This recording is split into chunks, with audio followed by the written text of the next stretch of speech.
परमात्मनि नमः। ओम श्री गणेशाय नमः।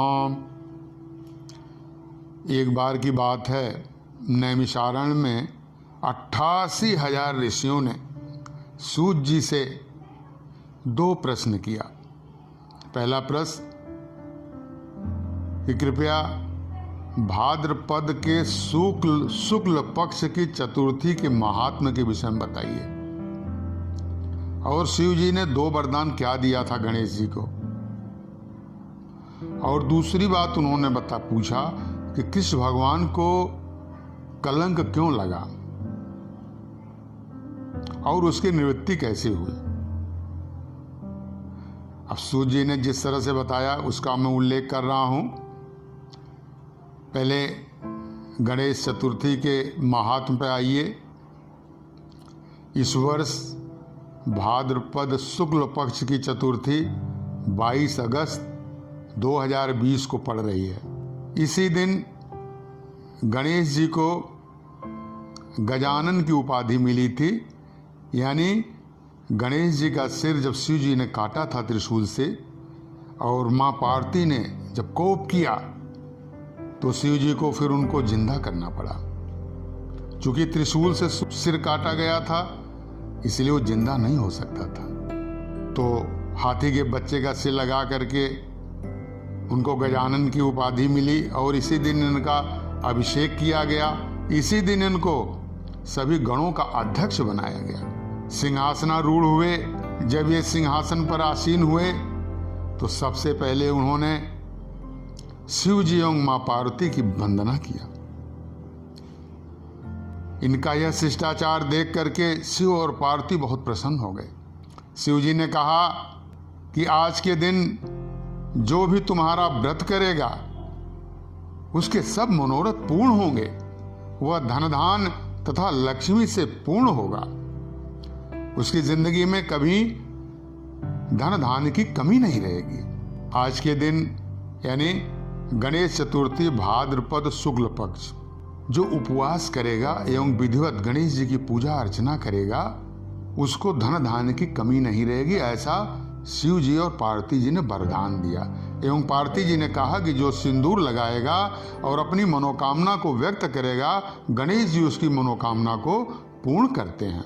और दूसरा वरदान शिव जी ने दिया कि आज के दिन जो व्रत करेगा, उपवास करेगा, उसके ऊपर किसी भी तरह का कलंक नहीं लगेगा। कारण आज के दिन जो चंद्रमा को रात्रि में देखता है उसको कोई न कोई कलंक अवश्य लगता है, तो उसको कलंक से निवृत्ति मिलेगी।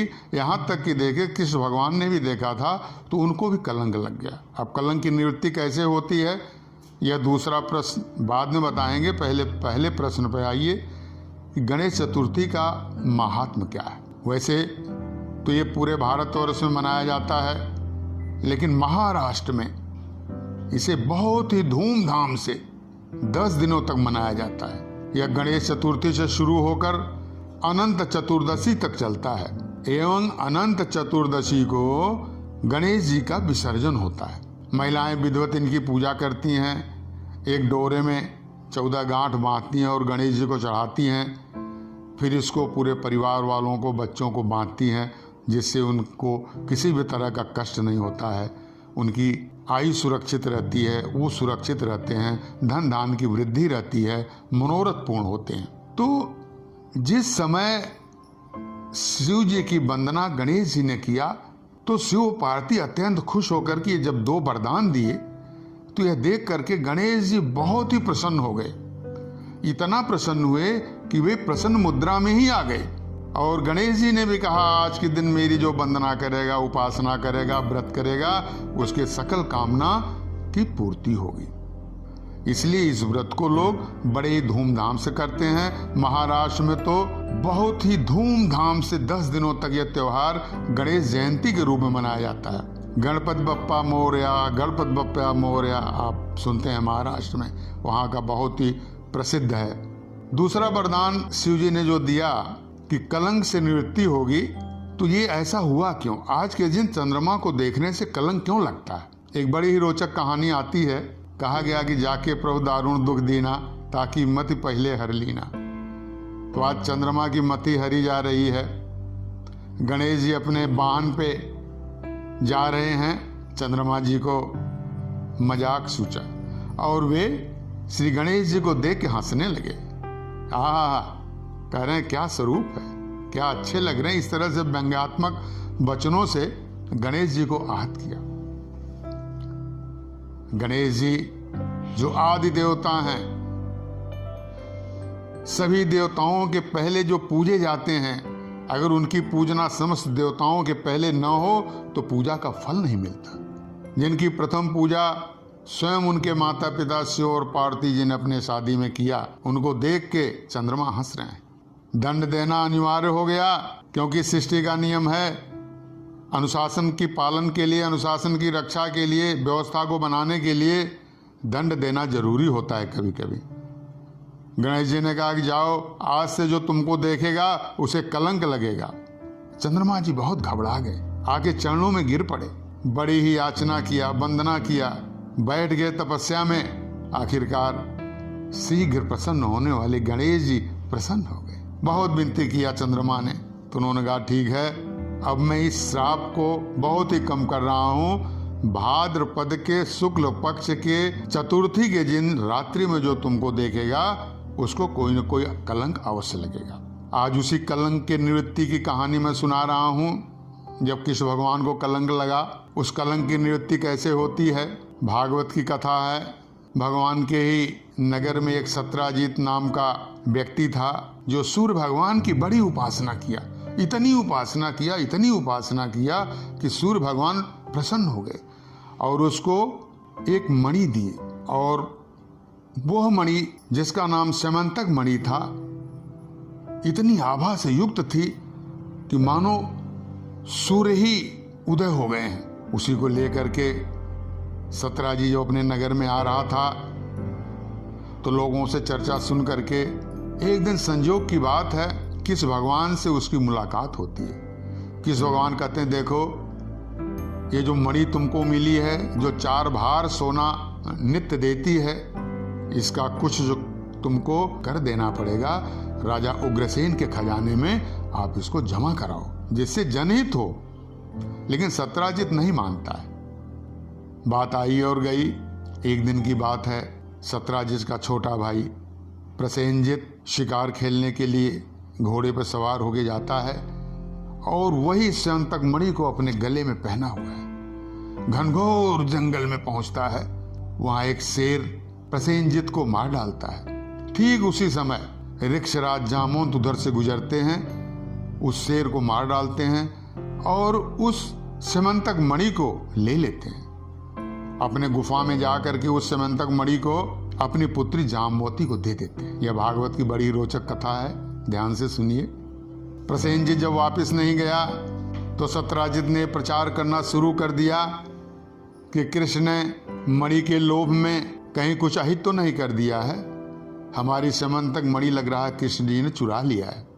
अब इस कलंक को छुड़ाने के लिए कृष्ण भगवान अपने कुछ सहयोगियों के साथ घोड़े की टाप को देखते हुए घनघोर जंगल में उस जगह पहुंचते हैं जहां पर सत्राजित को शेर ने मारा था। फिर वहां से एक रीछ का पद चिन्ह देखते देखते एक भयंकर गुफा में जाते हैं। वहां देखते हैं तो एक बहुत ही खूबसूरत युवती उस मणि से खेल रही है।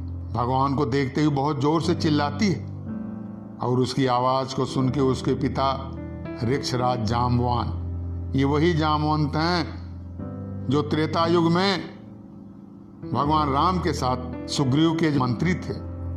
जामवंत से और श्री कृष्ण भगवान से युद्ध शुरू हो जाता है। घनघोर युद्ध। यह युद्ध बहुत ही भयंकर होता है। जामवंत किसी भी तरह से कृष्ण भगवान से जीत नहीं पा रहे हैं। इस तरह से लड़ते लड़ते 27 दिन बीत गया। 27वें दिन जब कृष्ण भगवान ने घूंसे से प्रहार करना शुरू किया तो जामवंत की हड्डियां चटकने लगी, उनको दर्द होने लगा। जामवंत ने युद्ध बंद कर दिया और प्रभु से पूछते हैं, प्रभु, कहते हैं कि आप कौन हैं? प्रभु कहते हैं, मैं देवकी सुत वासुदेव हूं। जामवंत कहते हैं, लेकिन हमारे प्रभु ने तो कुछ और कहा था। कहा तुम्हारे प्रभु ने? कौन प्रभु ने? क्या कहा था? कहा प्रभु श्री राम ने तो कहा था वसुदेव कृष्ण आएंगे और उन्हीं की मार से तुम्हारी हड्डियां चटकने लगेगी। लेकिन आप तो कह रहे हो कि देवकी शुद्ध वसुदेव हो। वो तो झूठ नहीं बोलते कभी। फिर ये किस तरह से आश्चर्य? मुझे कोई परास्त नहीं कर सकता। वासुदेव कृष्ण के अलावा इस सृष्टि में ऐसा कोई पैदा नहीं हुआ जो मुझे परास्त कर दे। भगवान मुस्कुराते हैं, कहते हैं कि मैं ही वासुदेव कृष्ण हूं और मैं ही देवकी सुत कृष्ण हूं। मैं ही त्रेता में तुम्हारे साथ राम रूप में था। चरणों पर गिर जाता है, कहता है प्रभु वही दर्शन दे दीजिए जिस दर्शन से मैं हमेशा तृप्त रहता था, जिन दर्शन के लिए मेरे ये नयन जुगों से तरस रहे हैं। भगवान ने राम, लक्ष्मण और सीता के रूप में जामवंत को दर्शन दिया। जामवंत जी कहते हैं कि प्रभु मेरे लिए क्या आदेश है? कहीं ऐसे मन तक मणि की चोरी लगी है, इसे मुझे दे दो। सहर्ष जामवंत ने समंतक मणि को दे दिया और कहा प्रभु एक विनती है, मेरी पुत्री का भी वरण कर लीजिए। आप जैसा योग्य वर इस सृष्टि में नहीं है। भगवान जामवती को और समंतक मणि को लेकर के आते हैं। यहाँ पर बहुत दिन हो गया था, लोग बड़े बहुत ही व्यथित थे। नारद जी के कहने पर चतुर्थी का व्रत किया गया था, जिससे मनोरथ पूर्ण हुआ था। तो आपने देखा गणेश जी के श्राप की वजह से कृष्ण भगवान को भी इस तरह का कलंक लगा। इस माह में सिद्धि विनायक की साधना की जाती है। सिद्धि विनायक 8 विनायकों में सबसे प्रमुख हैं और इनका जो व्रत करता है यह सब मनोरथ को पूर्ण करने वाला है, धन धान्य को देने वाला है। बहुत जल्दी मनोरथ पूर्ण होता है, मनोकामना की पूर्ति करता है। सिद्धि विनायक की जो साधना करता है वह शत्रुओं पर विजय पाता है, मुकदमे पर उसकी विजय होती है। अगर किसी तरह के किसी मुकदमे में फंसा है तो इस दिन सिद्धि विनायक की साधना करे, जिससे इन दोनों से उसको मुक्ति मिलेगी। सिद्धि विनायक की एक बहुत ही अचूक मंत्र बता रहा हूं, महामंत्र है ओम गंगणपतये नमः। इसी की साधना करिए, षोडशोपचार से इनकी साधना करिए, इनको प्रसन्न करिए, जाप करिए, इनकी भक्ति करिए।